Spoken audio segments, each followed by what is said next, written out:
If you are planning on learning Spanish soon, then you are probably looking for some resources and also a few tips to help you get started. The first tip that I have for you is to start learning Spanish today. So don't put it off until you feel that you are ready or until you finish something else. Make sure that you start today. I know from personal experience that saying, oh, I will learn Spanish later could mean many, many months later. This is one of those things in life where you just have to take action and just do it. Think about how many times you have said already that I'm going to learn Spanish one day. Now, the next tip that I have for you is to learn Spanish tomorrow, and then the next day, and then the following day. So I want you to learn Spanish every single day. This is going to develop a habit of consistency, and once you are learning Spanish, studying Spanish every single day, it's going to become easier and easier to do. And then the end goal is that learning Spanish becomes a part of your life. So for me, for example, I don't have to think about learning and studying Spanish every single day. It's just something I do automatically now.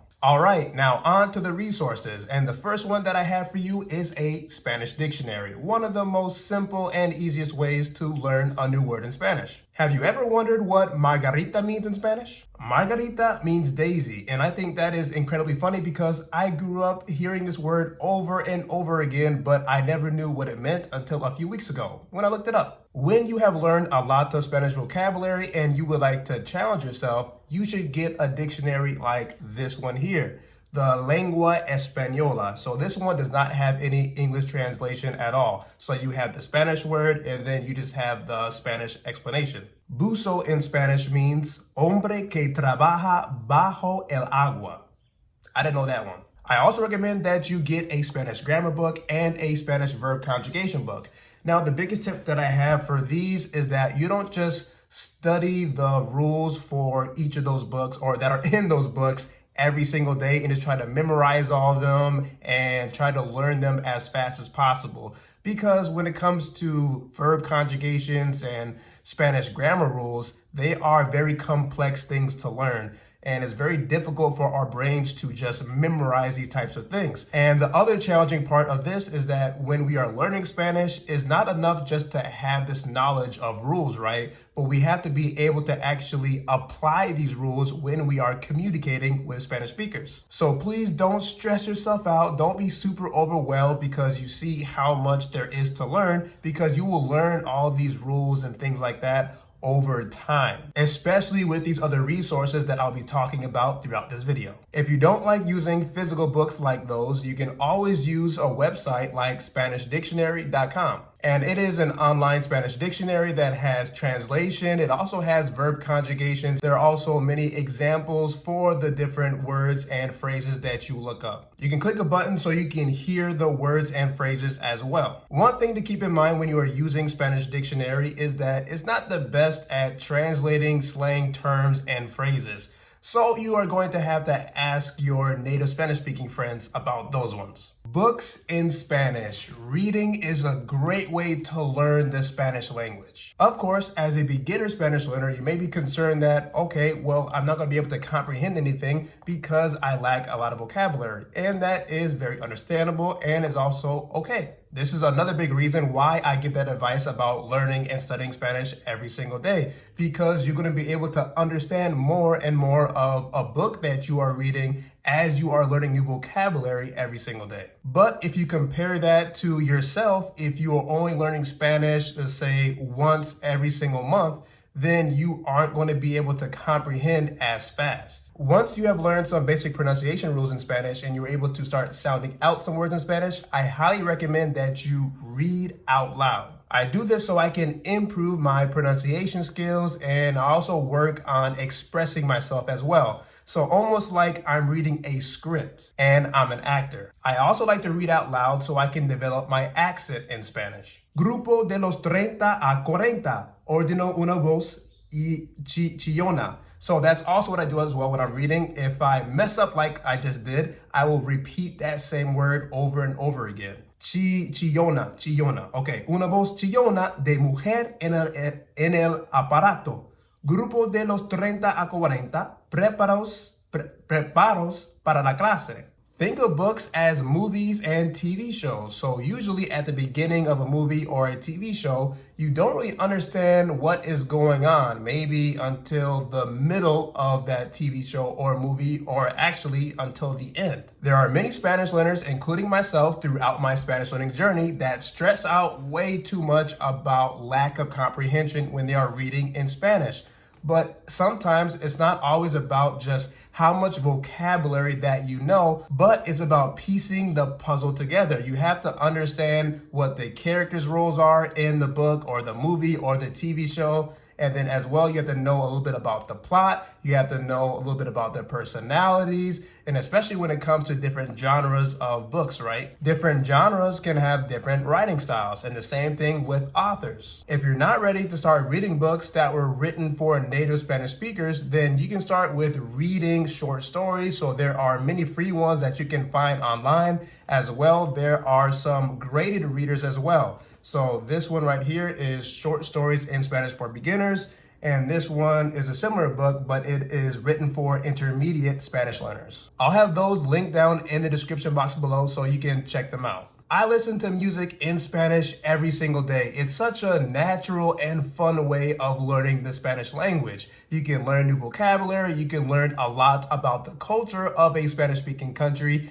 and of course, you can increase your speaking skills as well. Now, you may be worried that you won't like music in Spanish because you never listened to it before. Trust me, there are so many types of genres, I'm pretty sure you will like at least one of them. Plus, different Spanish-speaking countries have different types of music. For example, in Mexico, there is banda, norteña, corridos, narco corridos, cumbia, rancheras, and mariachi. In Spain, they have flamenco. In Puerto Rico, they have bomba and salsa. In Cuba, they have mambo, rumba, and also a variation of salsa. In the Dominican Republic, there is bachata and merengue. In Colombia, there's also a variation of salsa and cumbia. And then there's also vallenato, and I think that's like a folk style type of music. Some of my favorite songs are Nadie Como Ella by Marc Anthony, and that is salsa. La Novelita by Aventura, and that is bachata. Tu Sonrisa by Elvis Crespo, and that is merengue. La Canoa Rancha by Grupo Nietzsche, and that is cumbia.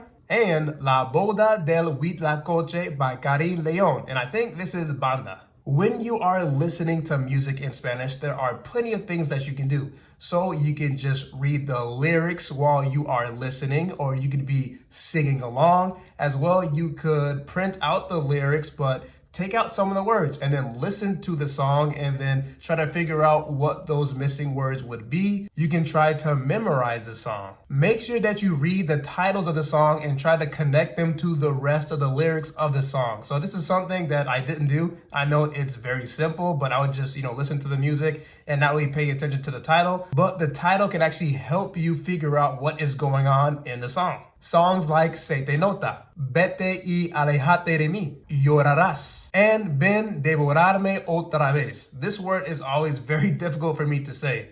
Devorarme, something like that. I don't think I mentioned this yet, but you can find a lot of free lyrics to songs online. Learn Spanish by watching YouTube videos. Now, I love to use YouTube to learn Spanish, number one, because it's free, and also because there is so much content that you can find for learning Spanish. A variety of content. So you have content that is created for native Spanish speakers, and then you also can find content that is created for Spanish learners like yourself. There are many YouTube channels like this one, Spanish Blueprints, that like to share their journey learning a language as well as give resources. And then there are also many that are teaching Spanish grammar, how to increase your Spanish speaking skills, your pronunciation skills, and teaching about culture of Spanish-speaking countries. So, some of my favorite YouTube channels to learn Spanish are Butterfly Spanish, Easy Spanish, Español con Juan, Español con Maria, Spanish After Hours, Why Not Spanish, R que L, and Lindy Boats, or Boat. I'm not sure how to pronounce her last name. With these mix of channels, you can learn Dominican Spanish, Mexican Spanish, Spain Spanish, and Colombian Spanish. Some of my favorite YouTube channels that were created for native Spanish speakers are Dalín Sánchez, Franquenia Te Cuenta,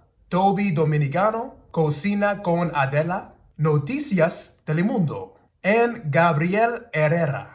When you are watching YouTube videos, you can turn on the subtitles, but they're not always available with every single video, and they're not always correct. So that's kind of the downside of those. As well, make sure that you're using the pause and the start button a lot if you don't understand what is being said. As well, you can even slow down or speed up how fast the video is going. Have a notebook and pen or pencil on hand as well so you can take notes of new words and phrases and different grammar rules and pronunciation rules that you are learning about. Have you ever heard that you can't or that you shouldn't learn Spanish with movies and TV shows? I have no idea where that came from because you can definitely learn Spanish with these amazing resources. These days, you can find full movies and TV shows on YouTube, but they're not always the best quality and a lot of the episodes may be missing. So some other resources that you can find movies and TV shows in Spanish are different online streaming services like Netflix, Peacock, Hulu, or Max. I use Netflix to watch movies and TV shows in Spanish, but I'm not sure if Netflix is better than the other streaming services. So that's something that you may just have to check out on your own, look on the websites and see if there's a quantity difference or I'm not sure which one would be the best. And of course, price may be a big factor for you as well. Some of my favorite Spanish TV shows and movies on Netflix are Tijuana, La Falsa Identidad, Ingobernable, El Dragón, The Return of a Warrior, Heavenly Bites Mexico, El Señor de los Cielos, Como Caído del Cielo, La Dictadura Perfecta, and Bolívar. I'm not sure if all those are still available on Netflix, so you will just have to check those out on your own.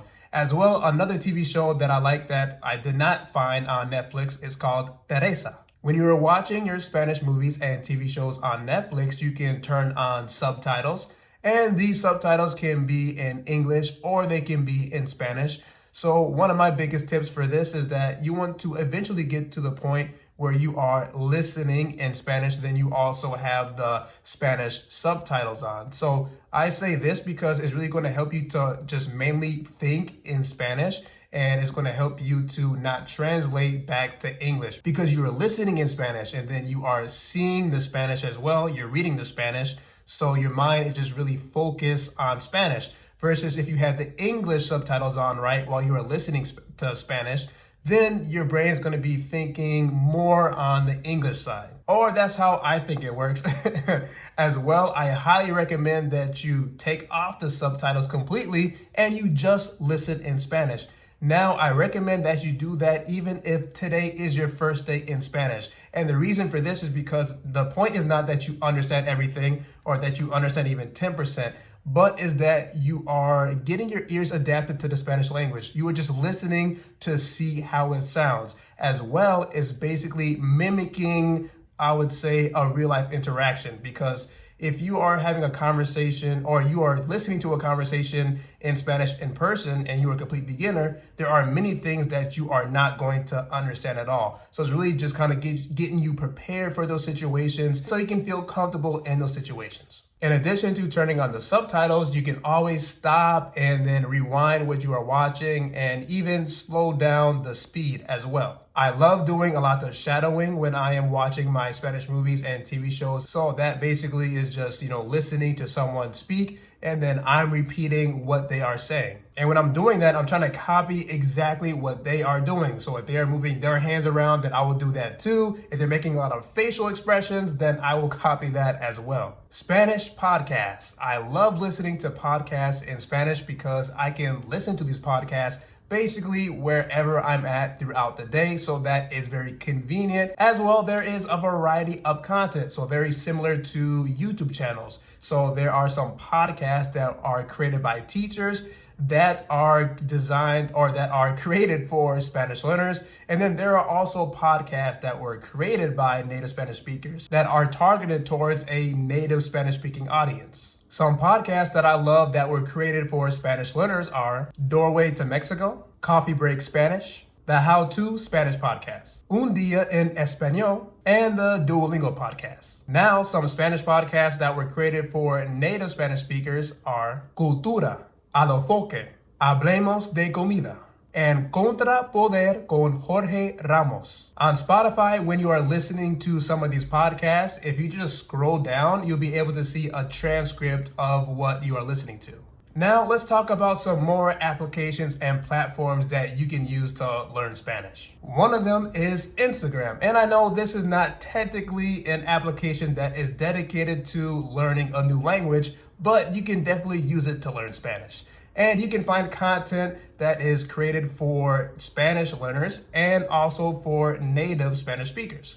There's this one Instagram account that is called Charlemos in Spanish, and this was created by a Spanish teacher from Colombia. And she teaches a lot of words and phrases from Colombia, and they're just basic words and phrases in general in the Spanish language. Some other Instagram accounts that you should check out are Radel Ortiz, Abelardo Campuzano, and these two make a lot of funny skits. As well, Feliz BZR. The biggest tip that I have for you when learning Spanish with Instagram is to not get distracted, which I know is incredibly difficult to do even when you are not learning Spanish. So maybe one thing that may help you is to just set aside 10 or 15 minutes to only look at the accounts that you are using to learn Spanish and take notes and then get out of the app right after that. If you're ready to have conversations with native Spanish speakers, then you can use the language exchange applications HelloTalk and Tandem. With these applications, you can send voice recordings to your language exchange partner. You can also send text messages, and you can have phone calls with them as well. I think now in both applications, there are even groups that you can join and listen to different Spanish conversations that are happening. And I know one big concern that many Spanish learners have when it comes to using these language exchange applications is finding the right partner or language exchange partner to speak with, because I know there are complaints about, oh, this person only wants to flirt with me, they want to go on a date with me, they want to marry me, or just other strange things, and all that may happen. My biggest tip is that you don't quit, because there are so many language learners on these applications that I'm pretty sure you're going to be able to find at least one person where you can communicate with and have great language exchanges. As well, you're going to want to think about the time zone difference as well, because they could be living on the other side of the world, and then of course your work schedule and things like that. So there are just a few things that you have to discuss, with your language exchange partner so you can have good communication. If you're not ready to have conversations in Spanish like these with native Spanish speakers yet, then you can use a platform like ITALKI, which connects language students to language teachers and tutors. And you can have lessons with them. And although ITALKI is not free, there are a variety of different prices depending on which tutor and teacher that you are going to be having lessons with. It's very easy and fast to schedule a lesson with one of the tutors or teachers. I have a few videos on my channel where I have ITALKI lessons, and I'll make sure that I link those down below in the description box so you can see how that experience was like. I'll put another ITALKI link in the description box, which is an affiliate link that will help you save some money on your lessons. Some other applications that were created specifically for language learners are Duolingo, Memrise, Anki, Busuu, Pimsleur, and Babbel. Those are just a few of them. There are many, many more. And the ones that I've used the most are Anki, Duolingo, and Memrise. I think Duolingo and Memrise are actually very good, especially for beginner Spanish learners. I know they can get hate sometimes, but I think they are pretty effective for at least learning the basics of the language, learning basic vocabulary, learning basic grammar, then as well helping you able to establish that good habit of consistency, and they really help you to remember the words and phrases that you are learning as well with their spaced repetition features. I have a few videos on my channel about my experience using Duolingo and Memrise, so definitely check out those videos to get more of an in-depth look into those applications. Now, the big tip that I have for you is that you don't only use language learning applications to learn Spanish. And by that, I mean apps like Duolingo, Memrise, Pimsleur, these types of applications. But you should use a variety of different resources, like all the other resources that I have talked about throughout this video. In my opinion, I think that you are going to be able to learn a lot faster if you are using a variety of different resources. With all these resources and tips that I have shared throughout this video, they should help you start your Spanish learning journey. Now, if you have any questions at all about learning Spanish and other resources to use for learning Spanish, please let me know in the comment section below. Thank you very much for watching this video. I know it was a very long one, but I just wanted to give you as many resources and tips possible so they can help you throughout your Spanish learning journey. If you enjoyed this video, make sure that you give it a thumbs up and you share it with your language learning friends. And hasta luego.